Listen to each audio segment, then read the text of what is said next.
कब्ज। कुछ कब्ज ऐसे होते हैं जो जल्दी आते रहते हैं और जल्दी जाते रहते हैं, कुछ होते हैं ज़िद्दी वाले। ज़िद्दी वाले पे बात कर लेते हैं। ऐसे लोग हैं जिन्होंने अपने जीवन में कब्ज के बिना कोई दिन देखा ही नहीं। उनको लगता है कि भाई ऐसी ही ज़िंदगी होती होगी। लेकिन मैं आपको ये बताना चाहूँगा कि ज़िद्दी से ज़िद्दी कॉन्स्टिपेशन भी आसानी से ठीक हो सकता है, और कुछ दिनों में। कितने दिनों में? 5 दिन में, 6 दिन में। कैसे ठीक होगा, इसको स्टेप बाय स्टेप समझते हैं। उससे पहले समझना पड़ेगा कॉन्स्टिपेशन होता क्यों है।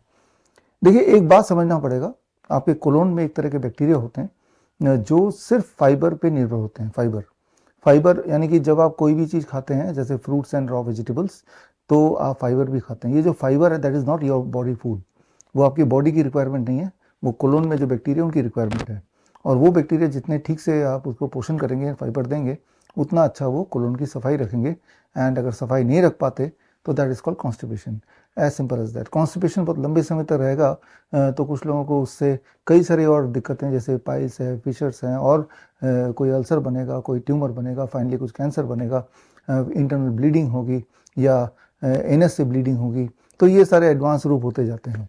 सो it will not restrict just to constipation. एक और बात ये है कि कॉन्स्टिपेशन अगर है तो मान लीजिए आपकी दुनिया की सारी के सारी बीमारियां भी आपको आने ही वाली है, लगी चुकी है। जितना साफ आपका पेट होगा उतना साफ आपका शरीर होगा।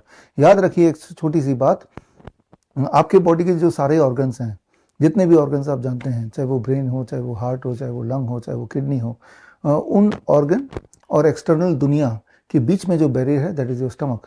कोई भी चीज़ आप खाते हैं सीधे हार्ट में नहीं पहुंचेगा, सीधे लंग में नहीं पहुंचेगा। कहाँ पहुंचेगा वो स्टमक में पहुंचेगा। कहाँ पहुंचेगा? वो इंटेस्टाइनल सिस्टम में पहुंचेगा, और उसके बाद वहाँ से फिल्टर होके, वहाँ से एब्जॉर्ब होके, फिर वो न्यूट्रिशन जो है वो जहाँ जहाँ भी जाना है वो जाएगा।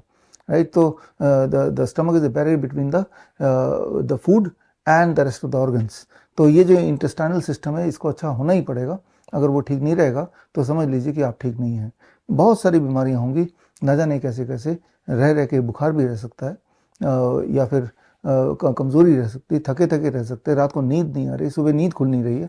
ये नाना तरह की दिक्कतें हो सकती हैं। खैर, ये कोई बात नई नहीं है, क्योंकि जैसा मैंने देखा कि हमारे हॉस्पिटल्स में जब पेशेंट आते हैं, या हमारे क्लिनिक में, doctor BRC clinic at the rate home में जब पेशेंट्स आते हैं, कोई कैंसर के लिए आ रहा है, कोई हार्ट के लिए आ रहा है, कोई किडनी के लिए आ रहा है, लेकिन अधिकतर लोगों में एक बात कॉमन होती है कि वो उनको कॉन्स्टिपेशन का भी इशू है। अब तो वो इसको इशू ही नहीं मानते हैं, सोचते हैं कि ज़िंदगी ऐसी ही जीनी होती है।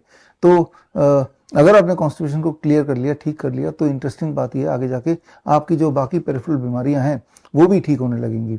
तो वाइस वर्सा है। तो चलिए सोल्यूशन की तरफ बढ़ते हैं। सोल्यूशन मैंने आपको अभी भी बातों बातों में बता ही दिया, और सोल्यूशन तो यही है कि आपके डाइट में अगर 60% कम से कम फाइबर नहीं हुआ तो समझ लीजिए कि आप कॉन्स्टिपेटेड ही हैं। डाइट में 60% या उससे अधिक फाइबर कैसे करेंगे? That's what I have been telling for last 15 years, that is through DIP diet. हमारे इस चैनल में, हेल्थ केयर टुडे में, न जाने कितने सारे वीडियोस DIP डाइट पे ऑलरेडी हमने बनाए हुए हैं, जिसमें आपको पता है कि ब्रेकफास्ट में फ्रूट ब्रेकफास्ट लेना होता है, और लंच और डिनर से पहले सलाद लेना होता है। सलाद तो हम लेते ही, लेकिन बॉडी वेट के अनुसार। मेरा बॉडी वेट 70 kg, एक और अगर शून्य लगा लो तो 700 ग्राम। इतने फ्रूट 12 बजे तक, और 700 ग्राम का आधा, 350 ग्राम। 350 ग्राम सलाद लंच में, 350 ग्राम सलाद डिनर में। That becomes the appropriate amount of fibre जो कि मेरे बॉडी में जाना चाहिए। अब मैं उम्मीद कर सकता हूँ कि मुझे कॉन्स्टिपेशन ना हो। राइट। तो जिन फूड से कॉन्स्टिपेशन होता है उन्हें छोड़ना पड़ेगा। Dairy product is number 1, refined and packed food is number 2। तो दोनों को छोड़ दीजिए। राइट। और जिन चीज़ों से कॉन्स्टिपेशन जाती है उन्हें अपनाना पड़ेगा, जो मैंने अभी बताया, fruits and raw vegetable, be on DIP diet. जब आप ये करेंगे, हमारे पेशेंट जब हमारे क्लिनिक में आते हैं, जो लोग करते हैं, हज़ारों हज़ारों लोग, और कई कई साल तक हमने यही ऑब्जर्व किया है, इट टेक्स अबाउट 3 days, 3 दिन लगता है कॉन्स्टिपेशन से पीछा छुड़ाने में, फॉर 90% ऑफ द पेशेंट। 90% का तो ये प्रॉब्लम सॉल्व हो जाती है। अदरवाइज वो लोग जिंदगी भर लैक्सेटिव्स पर निर्भर होते हैं, उसके बाद भी कोई ना कोई लिंगरिंग प्रॉब्लम होती रहती है। लेकिन 10% ऐसे होंगे जिन्हें मैं बोलता हूँ जिद्दी कॉन्स्टिपेशन वाले लोग। ये 3 दिन तो क्या, 7 दिन 10 दिन में भी DIP डाइट के बाद भी उनको कोई खास बेनिफिट होता हुआ नहीं दिखता। तो अब ऐसे पेशेंट्स के लिए, ऐसे जिद्दी कॉन्स्टिपेशन वाले लोगों के लिए जो रामबाण है, दैट इज आंवला। आंवला क्या करना है? आंवला आपको 8-10 आंवले खरीदने हैं, ताज़ा आंवला। किसी भी मौसम में मिलता है, कभी महंगा मिलता है, कभी सस्ता मिलता है, मिलता जरूर है। ये हमने हमेशा से देखा है और देख लिया है। तो आपको क्या करना है कि आंवला लेना है 10, लेके 8 से 10, और लेके सुबह सुबह खाली पेट होता है, उसको कूटना अच्छी तरह से और एक कपड़े से उसको निचोड़ना है। कोल्ड प्रेस जूसर से जूस भी निकाल सकते हैं, बट निचोड़ के भी काम चल जाएगा। करीब आधा कप यानी कि 100 ml जूस खाली पेट पीना है। फिर DIP डाइट, पहले दिन, दूसरे दिन, तीसरे दिन, चौथे दिन तक मोस्ट लाइकली आपको लूज मोशन के सिम्टम आएंगे, यानी कि बॉडी बता रही है कि आंवला बंद कर दो। तो ये 4 दिन का डोज होगा, किसी का 3 दिन का होगा, किसी का 5 दिन का होगा। इतने में ही जिद्दी कॉन्स्टिपेशन टूट जाता है और उसके बाद अपने आंवला छोड़ दिया और continue with the DIP diet, the problem of constipation is gone, right. So that is as simple as that.